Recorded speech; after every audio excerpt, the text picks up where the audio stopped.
Bonjour à tous, bonjour mesdames et messieurs, nous sommes ravis donc de vous recevoir aujourd'hui et vous accueillir dans le cadre de ce webinaire dédié à la filière électronique, à l'énergie électrique et en particulier sur la thématique donc pour recruter vos alternants de R&D dans cette filière-là.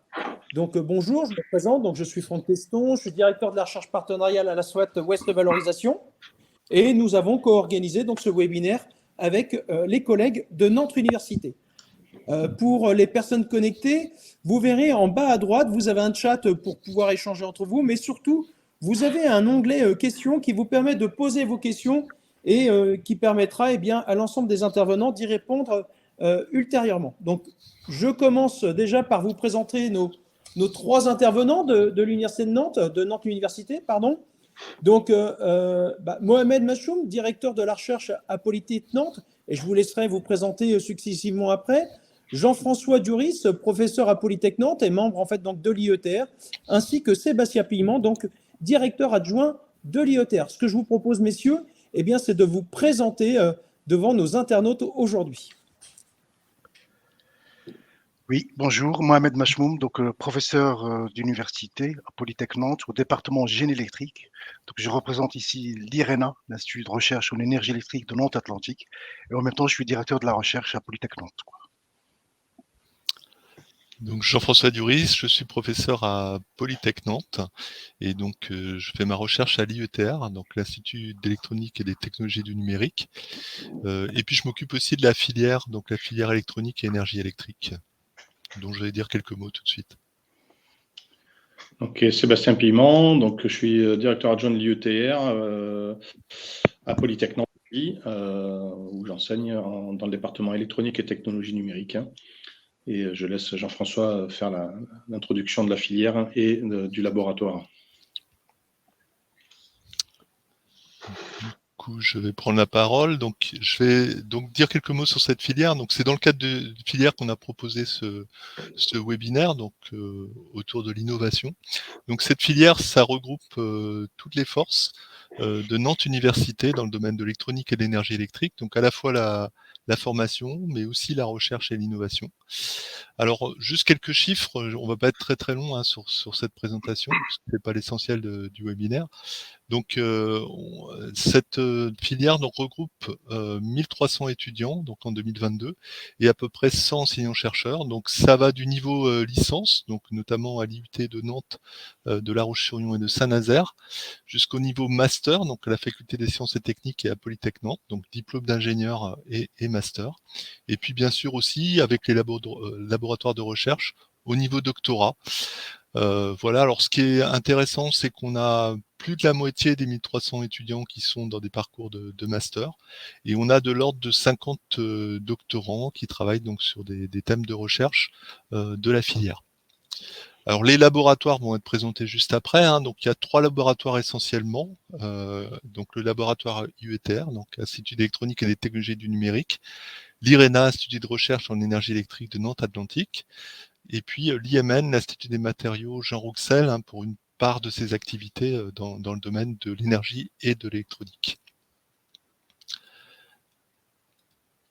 Excusez-moi. Tac, voilà. Alors, juste pour indiquer également que cette filière est dans une dynamique à la fois régionale et nationale. En fait, l'industrie électronique des Pays de la Loire, qui est un domaine très important au niveau des Pays de la Loire, avec notamment le rôle des EMS, qui est important, en première région au niveau national dans le domaine des EMS. Et cette filière est structurée par le cluster West Electronic Network, avec qui on travaille aussi dans le cadre de cette filière. Et puis, on peut parler aussi de la filière électronique nationale, qui a été mise en place depuis 2-3 ans, avec une filière qui est vue comme stratégique du point de vue de l'économie française, et en plus génératrice d'emplois. Alors c'est vrai au niveau national, mais c'est vrai également au niveau régional, voilà, où on a des besoins en emploi très importants, et donc c'est aussi une idée pour la filière de répondre à ce besoin en termes de formation, donc à tout niveau, au niveau donc enseignement supérieur, et ça va jusqu'au doctorat. Donc l'innovation est très importante, et donc on va voir dans le cadre du webinaire la façon dont on peut travailler avec les industriels de la filière pour développer cette innovation, donc sous forme de doctorat, par exemple, de thèse. Alors, je vais dire quelques mots sur l'IETR. Sébastien m'a proposé de continuer sur l'IETR, donc Institut d'électronique et des technologies du numérique. Donc, c'est un laboratoire qui travaille donc dans le domaine de l'électronique, plutôt couche basse, et des technologies du numérique. Donc, on travaille dans le domaine des systèmes de communication, donc notamment radio, sur les infrastructures numériques.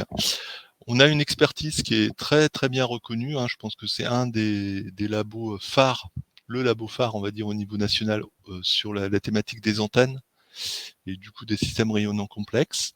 Une activité aussi très importante au niveau du laboratoire autour des systèmes embarqués intelligents et performants, donc systèmes embarqués, fiables et adaptables. On travaille aussi dans le domaine du radar et de la propagation, également dans le domaine de la localisation, aussi bien à l'extérieur qu'à l'intérieur des bâtiments. Et puis, il y a aussi des activités dans le domaine de la microtechnologie, donc notamment sur les matériaux. Alors sur Nantes, c'est les matériaux fonctionnels, et puis les capteurs et transducteurs, donc basés sur ces matériaux. Et ce qui est assez également remarquable, c'est les moyens expérimentaux qui sont effectivement de niveau parfois international, et au moins de niveau national, donc pour développer cette recherche, donc qui est une recherche appliquée, puisqu'on essaye de développer des choses qui peuvent être ensuite donc utilisées, notamment dans le domaine industriel. Je laisse la parole à Mohamed sur la partie. Oui, merci Voilà. Jean-François. Alors l'IRENA, c'est donc laboratoire d'énergie électrique rattaché à Nantes Université. Donc c'est une structure à taille humaine. On est entre 60 et 70 personnes. Une trentaine d'enseignants-chercheurs, une trentaine de doctorants postdoctorants. Le reste, c'est personnel administratif et technique. Et chaque année, on reçoit une vingtaine d'étudiants en stage master au sein de notre structure, quoi. Alors, comme tous les laboratoires de sciences pour l'ingénieur, on mène des recherches amont méthodologiques, mais appuyées aussi par des approches originales en termes de modélisation, prototypage, instrumentation et caractérisation, quoi. Et les domaines d'application qu'on peut retrouver à travers les différentes photos, c'est plutôt le transport privilégié, mais pas que, transport naval, aéronautique, les énergies renouvelables, principalement marines, et les smart grids, des systèmes multisources, quoi. Alors, en termes de compétences ou domaines d'expertise, un premier point relève des techniques inductives au milieu complexe. Donc, c'est un laboratoire reconnu au niveau national, voire international sur ce domaine-là. On est plus dans l'amélioration de la transmission de puissance électromagnétique, la fonctionnalisation des matériaux composites dans leur environnement, avec les différents degrés de liberté apportés par la fabrication additive, quoi. Dans le même registre, toujours autour des matériaux, l'amélioration des méthodes de contrôle non destructif. Donc, on est un laboratoire pionnier dans tout ce qui est technique inductive associée à la thermographie infrarouge. Et ces outils-là sont utilisés dans l'approche process monitoring et dans l'intégration du CMD dans les différentes étapes de fabrication, quoi.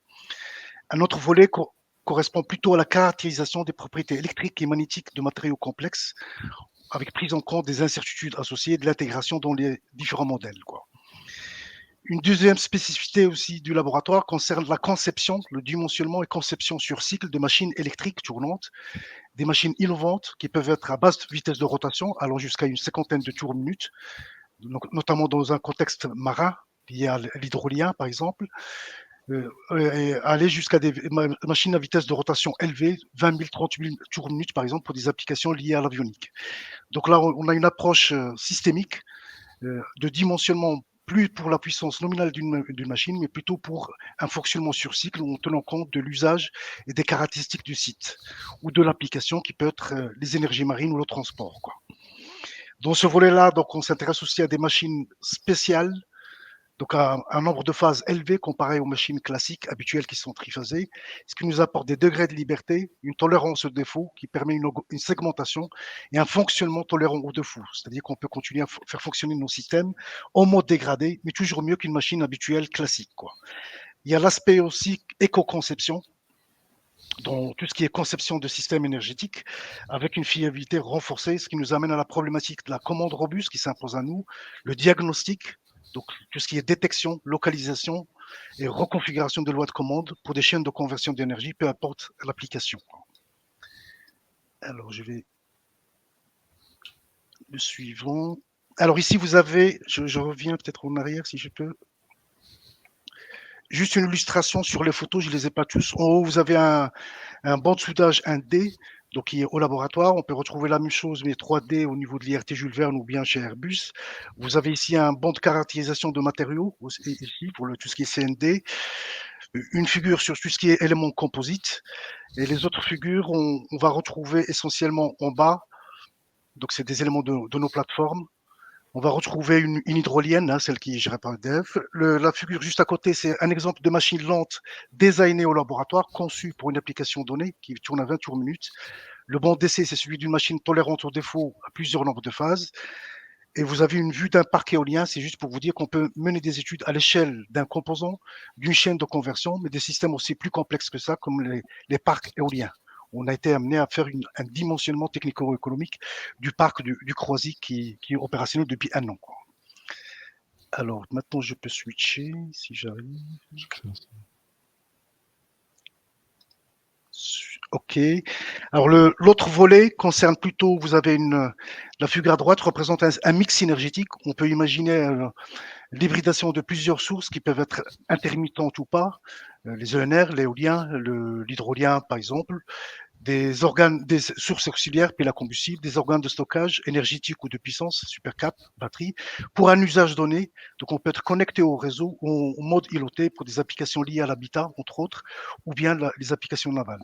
Donc là, on a une approche de dimensionnement, d'optimisation technico-économique, alliant à la fois une optimisation de critères techniques tels que les pertes, par exemple, et le coût d'une installation en tenant compte de sa durée de vie ou d'exploitation qui est en général une vingtaine d'années, quoi.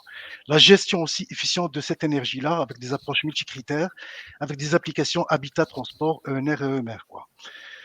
Un autre volet qui est plus axé sur le micro-réseau, là aussi, ou système multi-énergétique pour allier différents vecteurs, pas que l'électrique. On peut s'intéresser à l'hydrogène, à la thermique aussi pour des applications, je ne sais pas, à l'échelle d'un habitat ou d'une métropole éventuellement. On s'intéresse aussi à l'émulation, l'intégration de nouvelles sources d'énergie au niveau des réseaux à partir d'électronique de puissance, donc les architectures de type courant continu, courant alternatif, des structures adaptées d'électronique de puissance pour l'intégration dans le réseau. Et cela nous amène naturellement à s'intéresser à la problématique de la stabilité de ces micro-réseaux et la qualité d'énergie fournie au réseau, quoi. Une illustration des moyens expérimentaux, au même titre que nos collègues de l'IETR. Donc, on est partenaire de différents programmes nationaux, voire internationaux. Le RIFI-WISE, le RIFI-WEMEC, le CPR MAPE. Vous avez une vue de plateformes multisources, donc des moyens expérimentaux dont on dispose pour valider nos approches de modélisation et de simulation.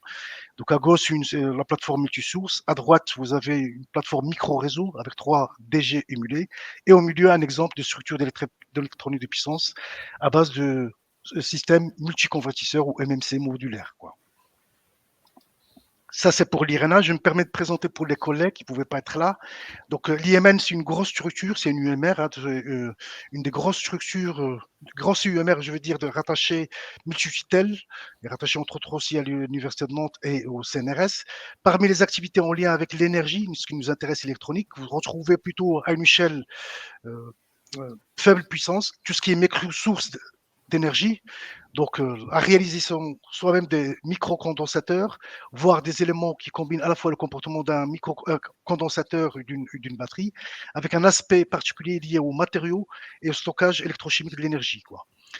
Caractérisation et simulation de système de production et de stockage, là aussi ça relève plutôt du mix énergétique, d'énergie électrique embarquée dans un drone solaire, donc c'est une application faible puissance, notamment avec des industriels ligériens qui sont du côté de Guérande notamment, quoi.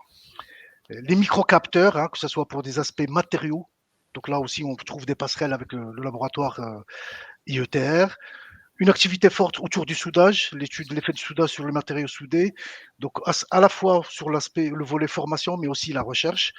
Et quelques activités émergentes, l'analyse thème, opérando et matériaux dispositifs sous station électrique ou environnement complexe, quoi. Je crois que j'ai fini pour la présentation de l'IMN. Je repasse le relais à Franck, peut-être. Merci messieurs pour cette présentation en fait des unités de recherche impliquées donc au sein de Nantes Université avec les co-tutelles présents également sur le campus.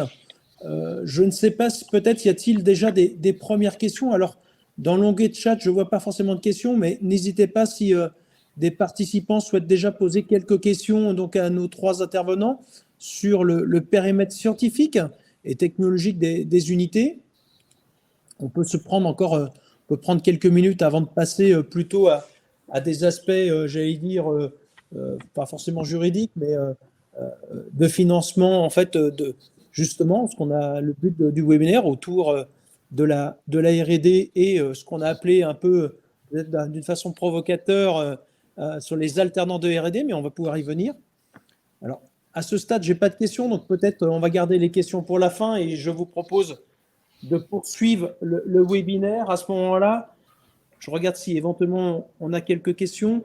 De poursuivre le webinaire donc sur les différents dispositifs et en particulier, nous allons nous attacher à 3 dispositifs, dont un largement connu, qui est le dispositif CIFRE, qui correspond donc à recrutement d'un doctorant dans le cadre d'un financement par l'Agence nationale de la recherche et de la technologie, l'ANRT. Nous passerons par un nouveau dispositif qui, dans le cadre de la loi de la programmation de la recherche, a permis de créer, par un décret, donc en septembre 2021, un nouveau dispositif de contrat doctoral de droit privé. Nous donnerons en fait un certain nombre d'éléments. Et puis enfin, comme nous sommes dans région Pays de la Loire, la région Pays de la Loire a créé en fait un dispositif que l'on appelle les thèses donc tandem, qui permettent à des entreprises ou des laboratoires situés en région Pays de la Loire d'avoir en fait un côté incitatif au regard des contrats précédents et en particulier des thèses CIFRE, mais j'y reviendrai. Donc tout d'abord, c'était l'objectif de notre webinaire, c'est comment anticiper pour des entreprises et relever le défi de l'emploi et de l'innovation. Donc on avait appelé ça notre webinaire autour des alternants en R&D. Et vous allez voir, derrière cette notion d'alternance, c'est de pouvoir avoir des doctorants qui alternent entre des cycles qui sont dans l'entreprise et des cycles en fait qui sont dans les laboratoires. Aujourd'hui, j'allais dire, dans cette période post-Covid et de forte croissance d'entreprises autour de la R&D et de l'innovation, en termes de développement économico-social, pour permettre la compétitivité des entreprises, on sait qu'aujourd'hui, c'est l'emploi en fait qui est cœur. On sait qu'en France, on a une activité qui est en très forte croissance et avec des recrutements énormes. Et aujourd'hui, sur les emplois de R&D, c'est comment on peut comment on peut accompagner les entreprises sur leur emploi de R&D et en l'occurrence avec justement en fait des doctorants. Alors, les laboratoires tels qu'on vient de les présenter ont cette capacité d'accompagner les entreprises et les partenaires socio-économiques sur ce qu'on appellerait en fait des niveaux TRL, donc des niveaux de maturité technologique qui vont aussi bien d'une recherche scientifique fondamentale, donc souvent on a tendance à parler de TRL1, TRL3, vous voyez ici en fait quelques petites illustrations qui vont entre une recherche fondamentale et puis la validation de concepts théoriques, ou la validation théorique de concepts établis par le laboratoire. Et dans le cas d'une thèse CIFRE, on peut même aller un peu plus loin sur une recherche appliquée jusqu'au développement en fait de prototypes expérimentaux, de démonstrateurs et pourquoi pas en fait de pilotes industriels, puisque là le doctorant une grande partie de son temps entre l'entreprise et le laboratoire. Donc va pouvoir osciller entre une recherche scientifique fondamentale et puis une recherche appliquée peut-être plutôt du côté entreprise et développer un certain nombre de prototypes. Alors maintenant, quel est le côté important, intéressant à la fois pour l'entreprise et ce laboratoire dans ce qu'on a appelé en fait la co-traitance de R&D. En effet, ce n'est pas un contrat de prestation de R&D, nous sommes bien dans une logique en fait de co-contribuer, de partage de création de valeur et justement de permettre à l'entreprise de bénéficier d'un état de l'art et des dernières avancées scientifiques et puis au laboratoire d'être confronté à des problématiques industrielles. Donc ici, on essaie de soulever des deux côtés, à la fois pour l'entreprise et pour le laboratoire, 3 critères principaux. Donc, c'est de permettre à l'entreprise d'accéder à des opportunités de création de valeur et de développement de compétitivité en ayant en fait le vraiment dernier état de l'art scientifique, dernière rupture technologique présente dans les laboratoires. Ça permet aussi d'explorer de nouveaux domaines de compétences, rechercher, je l'ai évoqué, des ruptures technologiques, ou pourquoi pas explorer de nouveaux marchés à partir de compétences scientifiques au meilleur niveau que vous pouvez avoir dans le cadre des laboratoires. Un élément que j'y reviendrai aussi sur des indicateurs de R&D formels, en particulier pour sécuriser votre crédit d'impôt recherche, on y reviendra, sécuriser le nouveau crédit d'impôt collaboration de recherche, naturellement en fonction des réserves d'éligibilité, en fait des dépenses qui sont prévues dans ce cas-là. Pour le laboratoire, comme je le disais, c'est développer une recherche scientifique sur un domaine impliqué à une problématique d'entreprise.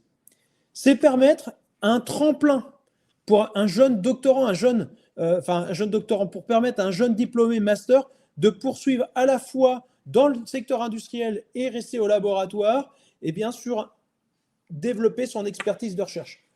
Je le rappelle, ce doctorant sera en alternance entre le laboratoire et le partenaire socio-économique, ce qui permet d'enrichir la point de vue des deux partenaires. Et puis naturellement, pour le laboratoire, c'est renforcer le potentiel de transfert de technologie et la valorisation en fait des résultats de la recherche qui peuvent être des publications publiées à la fois par le laboratoire et l'entreprise, mais aussi des actifs immatériels, brevets, logiciels qui pourront être co-développés ensemble. Alors, d'un point de vue modèle contractuel ou avantages fiscaux, dans le cadre de ces contrats, les 3 qu'on va évoquer, je vous l'ai dit tout à l'heure, nous ne sommes pas en fait dans des contrats de prestation de services, mais nous sommes bien dans des travaux de R&D qui sont menés en collaboration. Donc, comme vous voyez, c'est la ligne qui est ici grisée. Donc, c'est bien un objectif défini qui est en commun, avec division du travail. Il y a bien un partage des risques et donc un partage des résultats. Et naturellement, et c'est ce que demande la NRT, que le contrat soit conclu, alors soit avant le début du projet, où la NRT nous demande le contrat au plus tard 6 mois après le démarrage du projet. Nous sommes bien dans une logique en fait de coût complet qui est partagé, c'est-à-dire que l'entreprise cofinancera une partie en fait des travaux de R&D du laboratoire, et nous sommes sur une obligation de moyens, pas une obligation de résultat. Je l'ai évoqué, nous ne sommes pas dans le cadre d'une prestation de service. Donc nous sommes sur une activité de collaboration de recherche permettant de générer en commun des résultats. Alors, si on regarde les tests CIF plus particulièrement, et les collègues en fait, de la NRTE qui instruisent en fait, ces dispositifs-là, c'est un dispositif en fait, qui a plus de 30 ans d'existence. Donc, qui a une base qui est saine, qui est largement connue, et qui a su démontrer au fur et à mesure des années son efficience à la fois auprès des partenaires. Et vous voyez ici sur le graphique de droite, vous avez un petit peu l'ensemble des partenaires qui utilisent le dispositif CIFRE. C'est à la fois ouvert aux associations et aux collectivités, à la fois en fait aux TPE, aux PME, aux ETI et également aux grands groupes. Donc vous voyez une diversité en fait des acteurs. Et puis, au fur et à mesure des années, nous sommes actuellement dans un régime un peu de croisière autour de 1450, 1500 tests CIFRE financés par an par la NRT, donc par l'État.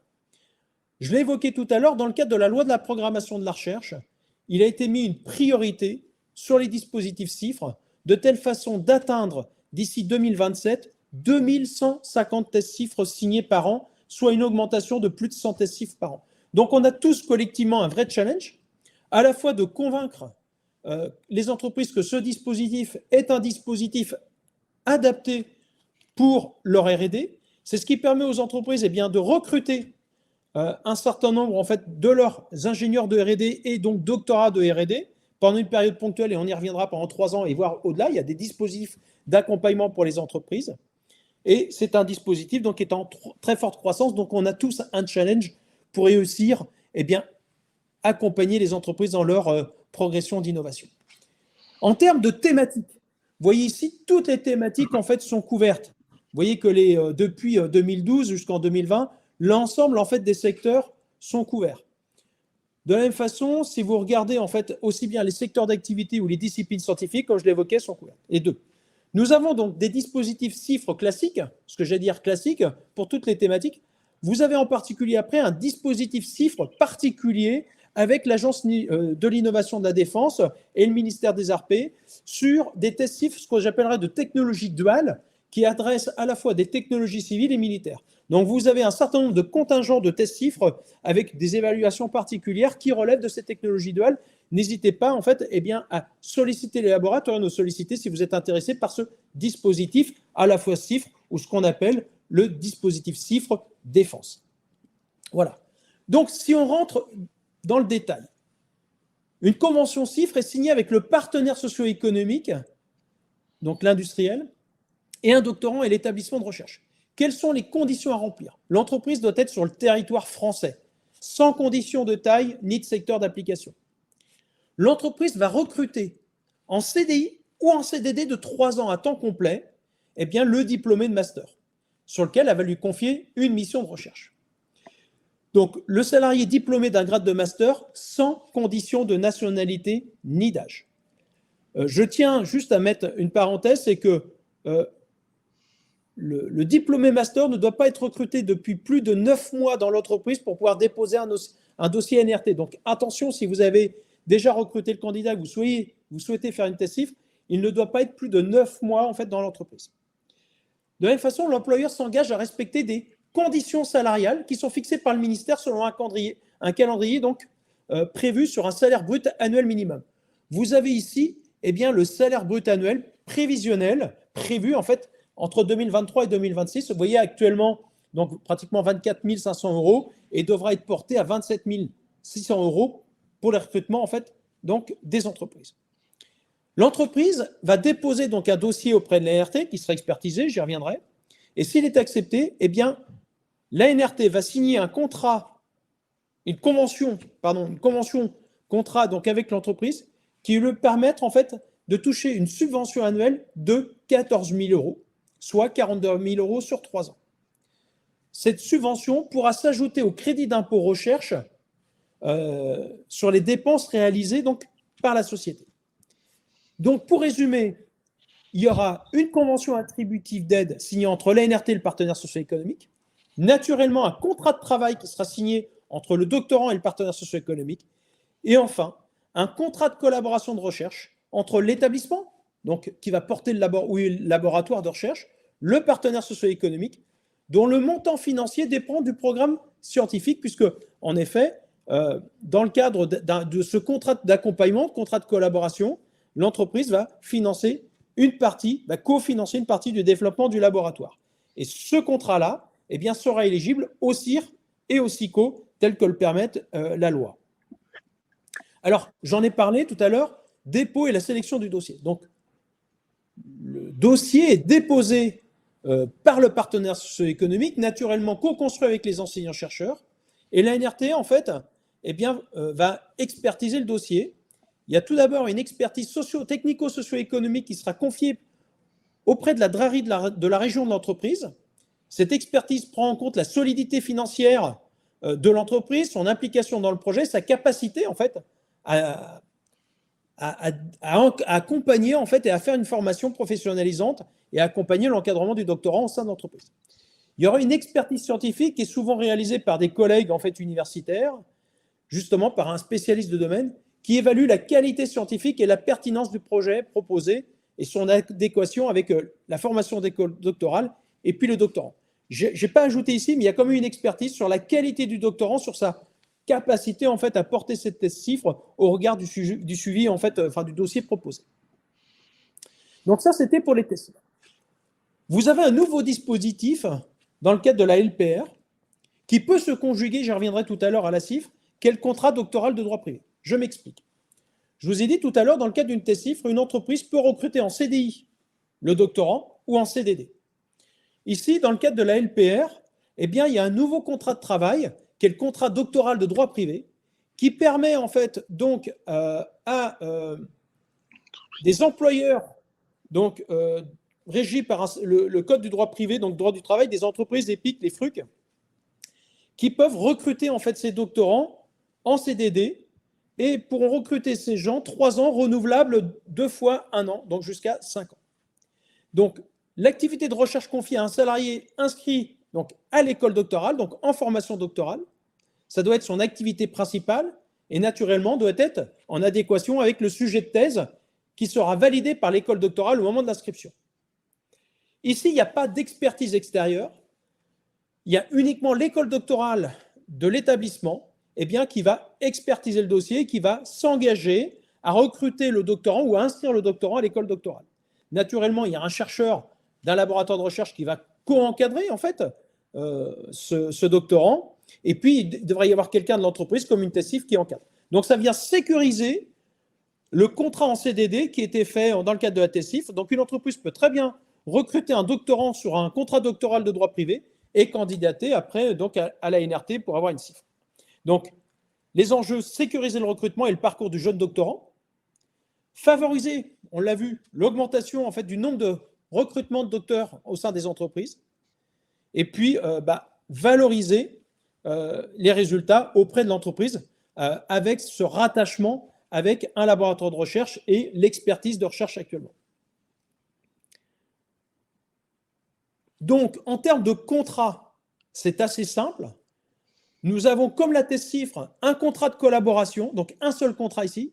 Alors, deux contrats, un contrat de travail qui est le contrat doctoral de droit privé et un contrat de collaboration entre l'employeur, le salarié doctorant et puis l'établissement d'inscription qui intègre en fait les conditions matérielles de réalisation de ce projet avec les temps de présence aussi bien chez l'employeur et dans le laboratoire pour les ou d'activités complémentaires, parce qu'il était précisé ici qu'au minimum 5/6 de l'activité doit être sur le sujet de thèse. La définition des modalités de partage des résultats et puis l'accès donc aux formations proposées par l'école doctorale en fait pour ce candidat salarié de l'établissement.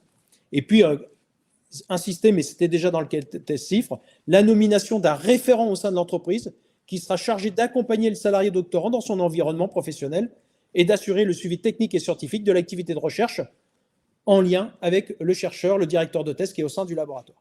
Voilà ce nouveau dispositif contrat doctoral de droit privé. Et puis, vous avez le dernier dispositif, qui est ce qu'on appelle la thèse tandem, qui est complémentaire à une TESIFRE. Donc, si vous êtes une entreprise ou un laboratoire qui accueille un doctorant CIFRE, dont le siège est en laboratoire, dont le siège est en Pays de la Loire, vous pouvez obtenir un cofinancement régional qui est versé au laboratoire à hauteur de 50% en fait, du salaire pour un deuxième doctorant. Donc, si vous faites une thèse CIFRE, on peut faire une deuxième thèse qui sera financée à hauteur de 50% plafonnée à 55 000 € par la région Pays de la Loire. Sachant que les sujets peuvent être divers, c'est explorer un autre sujet scientifique complémentaire, consolider en fait une excellence scientifique, ça peut être tout. Ce qu'il faut, c'est que le dossier de thèse tandem doit être déposé avant l'échéance des 24 mois suivant le début de la thèse CIFRE. Et l'appel à projet de la région est ouvert sur le premier semestre de l'année en cours. Voilà, donc ce sont des dispositifs, vous avez vu, qui sont complémentaires.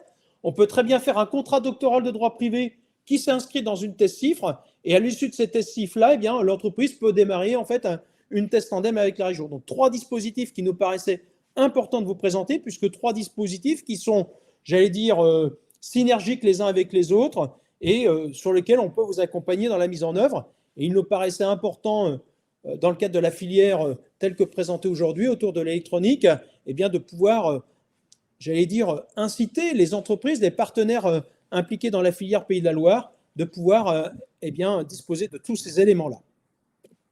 Voilà, donc n'hésitez pas à nous contacter Ouest Valorisation. Vous avez une adresse générique ici, puis un site internet qui nous permet de télécharger un certain nombre de fiches et de prendre connaissance de tous ces dispositifs.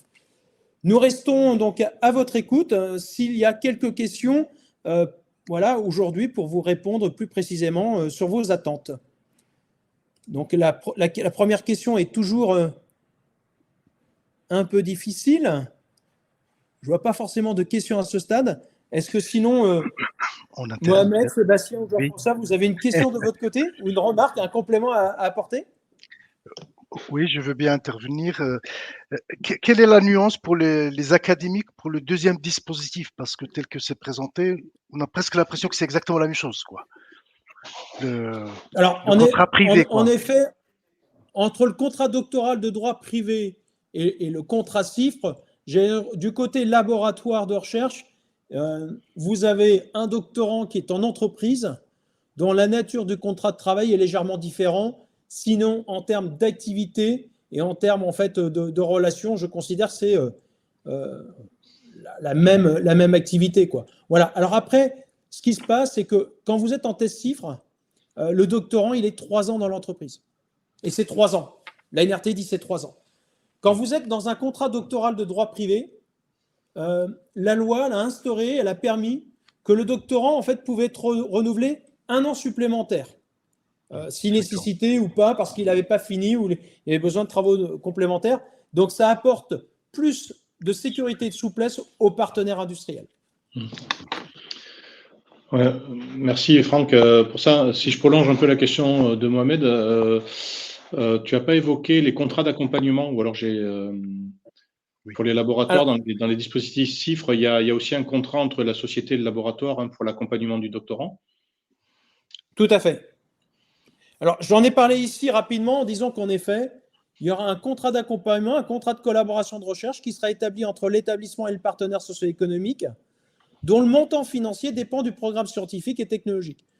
À chaque fois, donc nous, on accompagne en fait les établissements pour présenter donc en fait les coûts nécessaires au laboratoire pour réaliser ces travaux-là. Et donc, il y a une contribution ou un cofinancement, plutôt l'appeler cofinancement, un cofinancement de la part du partenaire industriel en fait aux travaux de R&D qui sont conduits par le laboratoire. Et ce cofinancement par le partenaire industriel est éligible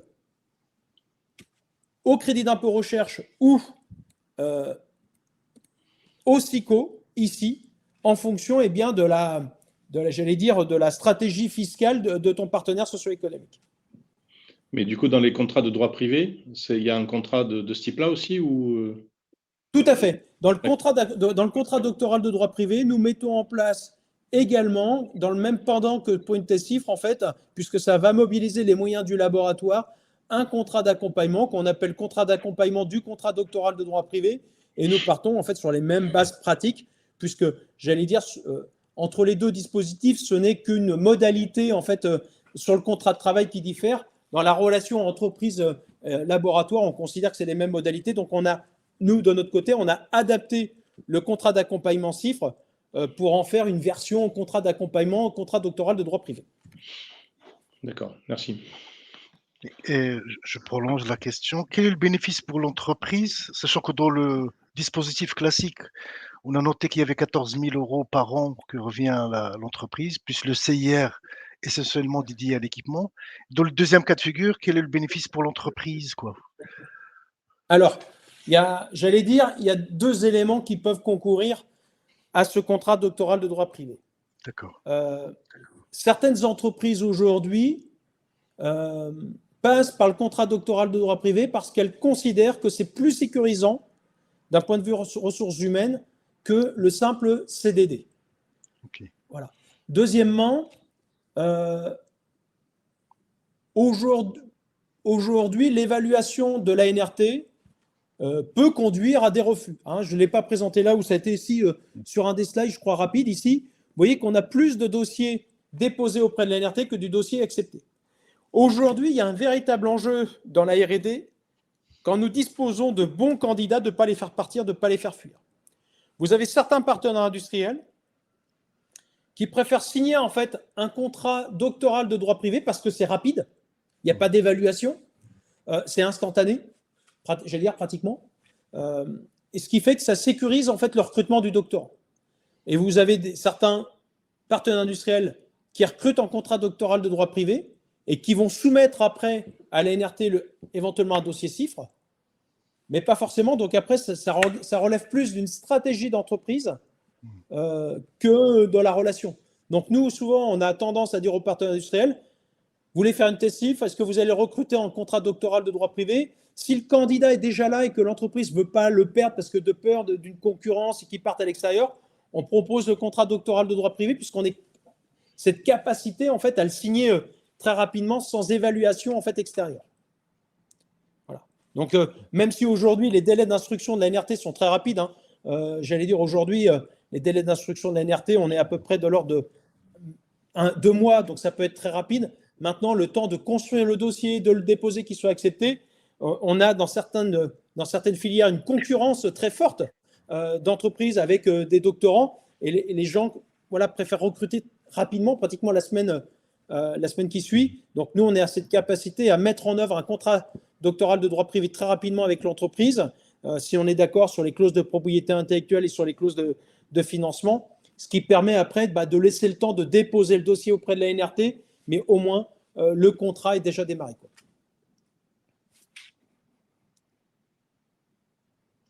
Le CIR, puisqu'il n'y a pas de question, le CIR, il est dédié essentiellement à l'équipement ou ça peut être réutilisé pour d'autres fins, quoi? Non, le crédit d'impôt recherche, en fait, alors il y a 2 choses. Le crédit d'impôt recherche, il est pour les dépenses internes de l'entreprise. Donc ça relève de la politique fiscale. Et après, on a le guide du crédit d'impôt recherche, en fait, qui permet de savoir quelles sont toutes les dépenses éligibles, les dépenses internes éligibles, en fait, par l'entreprise. Donc ça, c'est un premier point, les dépenses internes dans l'entreprise. Et puis après, il y a le contrat d'accompagnement, comme on a évoqué ici, le contrat d'accompagnement. Donc là, il y a 2 possibilités. Soit l'entreprise, en fonction de sa taille, se dit moi, globalement, sur le contrat d'accompagnement, je vais bénéficier aussi du CIR, donc aujourd'hui seulement à 30%. Soit en fonction de la typologie d'entreprise et de sa politique fiscale, elle peut pouvoir disposer en fait de ce qu'on appelle le nouveau crédit d'impôt collaboration, qui est de 40% pour les ETI et les grands groupes et de 50% pour les PME. Mais ça, après, ça dépend naturellement de la stratégie fiscale parce que c'est un autre dossier pour les entreprises. Okay. Ce que je tiens à dire, c'est que nos établissements et Nantes Université aujourd'hui est habilité CIR et SICO, ce qui permet à ses partenaires industriels de choisir soit le CIR, soit le SICO en fonction de leur stratégie fiscale dans le cadre du contrat d'accompagnement. Merci.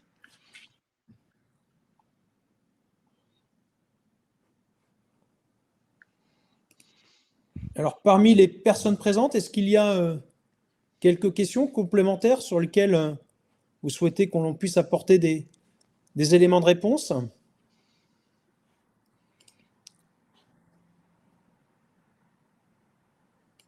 Alors, l'exercice n'est pas simple à distance sur les webinaires, surtout avec les questions, mais je rappelle, vous avez soit sur le chat, soit sur l'onglet questions, la possibilité de poser vos questions. Est-ce que Sébastien, Mohamed ou Jean-François, un dernier complément ou éventuellement de nouveau de votre côté une nouvelle question ?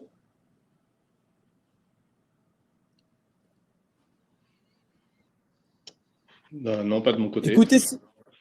D'accord. Écoutez, s'il n'y a pas de nouvelles questions, je tiens donc à remercier Nantes Université. Je tiens à remercier Jean-François, Mohamed et puis Sébastien pour leur intervention. Vous avez ici les adresses email de nos 3 intervenants. N'hésitez pas à contacter donc l'espace entreprise de Nantes Université, qui est là aussi pour répondre à toutes les questions des entreprises. Je tiens à remercier à l'ensemble des participants qui se sont inscrits et qui étaient présents aujourd'hui. Et n'hésitez pas à nous retrouver donc sur nos prochains webinaires dédiés à la recherche collaborative et à la recherche partenariale. Voilà. Je vous remercie à tous et je vous souhaite une bonne fin de journée. Merci à tous. Au revoir. Merci beaucoup.